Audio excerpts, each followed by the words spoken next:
Sim, ela sempre foi meio casada. A religião luterana, ela sempre teve como uma das suas bases, princípios também a educação. E isso já vem desde a imigração.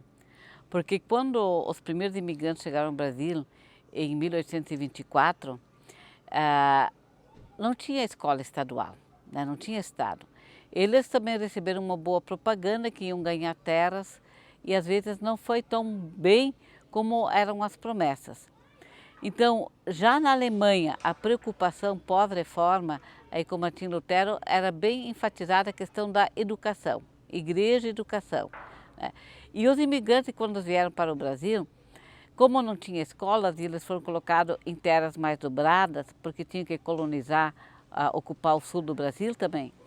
Então, eles também tinham que se virar com a formação. Não tinha professor para dar aula para os seus filhos, não tinha escola, né? Então, eles tinham sempre, era o princípio de ter, primeiro os cultos eram nas casas, depois se construía uma escola e nos fins de semana essa escola servia de igreja. Então, isso foi assim o início do processo da colonização. Os imigrantes, quando chegaram, por exemplo, os luteranos, me referindo agora a eles, o casamento não era reconhecido.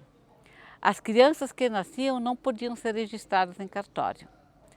As igrejas não podiam ter touro e muito menos sinos.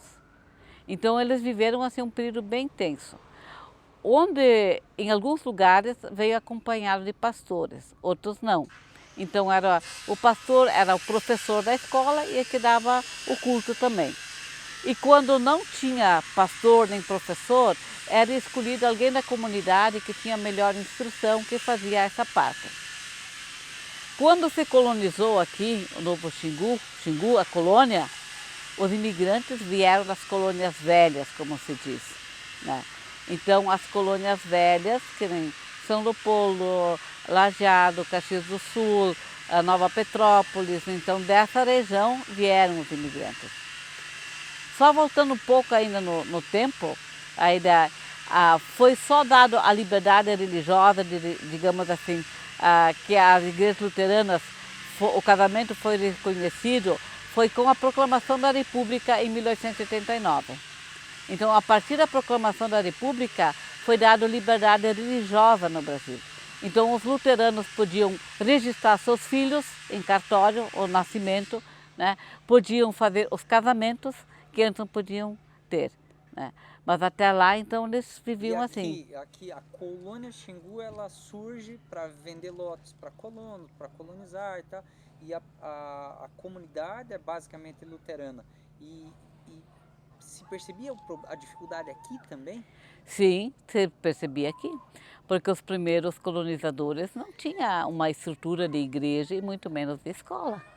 Então sempre era uma preocupação da igreja com a educação, né? E foi um esforço religioso, quase que religioso, foi um esforço de pastores que historicamente passaram por aqui. Eu acho que esforço de pastores e também das próprias famílias, que queriam instruir os seus filhos, tinham que ter uma escola. Como é que eles iam aprender a ler e escrever se não tinha, seu Estado não assumia, se não tinha uma escola? Então, era as famílias juntamente com a igreja sempre puxou à frente na parte da educação, que dá formação, tanto para meninos como para meninas. Então, isso sempre era uma prioridade dentro da igreja, sempre estava lado a lado, essa formação. A, a, Depois a gente vai mostrar os livros ali, que é, digamos, o alicerce da comunidade alemã no Xingu. A realidade do Xingu deve ter as singularidades, as diferenças com outras comunidades também de colonização alemã, né?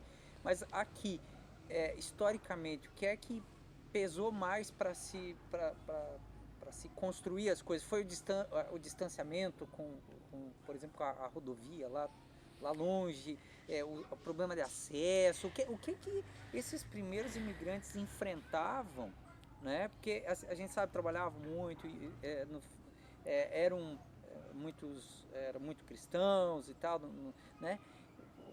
As dores deles. Com certeza, as dificuldades de acesso. Porque, por exemplo, para atender aqui, mesmo aqui no Xingu, os primeiros pastores vinham de muito longe, por exemplo, de Panambi, né? Então, e de outros lugares também. Então, era às distâncias, não tinha praticamente estradas, não tinha tanto contato como se tinha hoje. Então, essas dificuldades, eu acho que as pessoas, os primeiros que vieram, enfrentaram bastante. E por isso, eu acho também, com esse sofrimento, essa ausência, né, de poder se locomover, eles também priorizaram se juntar para buscar melhorias. E a igreja e a escola estavam aí, né? Quer dizer, eles se empenhavam também para trazer Esse isso. empenho, Lorena, esse empenho vem lá de quando surgiu a colônia. Mas ainda hoje a gente tem aquele ditado assim, os caboclos lá fizeram um puxirão, o caboclo diz puxirão, bem isso, reuniu todo mundo, tá? Mas é um sistema de trabalho em conjunto. Aqui tinha isso na comunidade alemã, tu diz que eles reuniam para construir uma igreja, para construir uma escola, mas isso durou até hoje?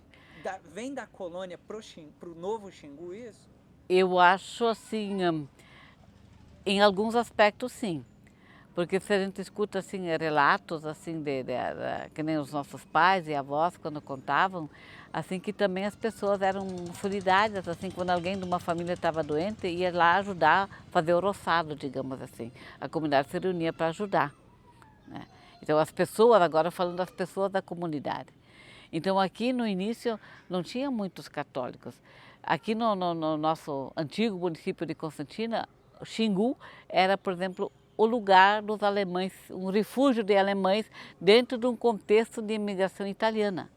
Porque Sarandi, Palmeira, Constantina, Rondinha, Liberato, é tudo colonização italiana. Nós somos um pequeno espaço aqui no interior do antigo município de Constantina, né, que hoje temos o nosso município de Novo Xingu.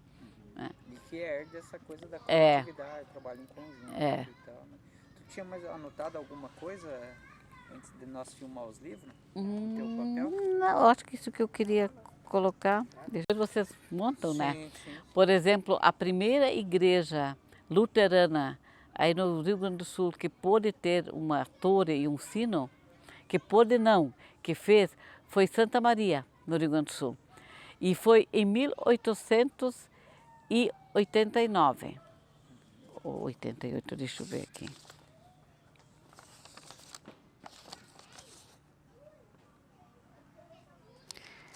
30 de outubro de 1888, foi a primeira igreja. Ainda era império, então não podia.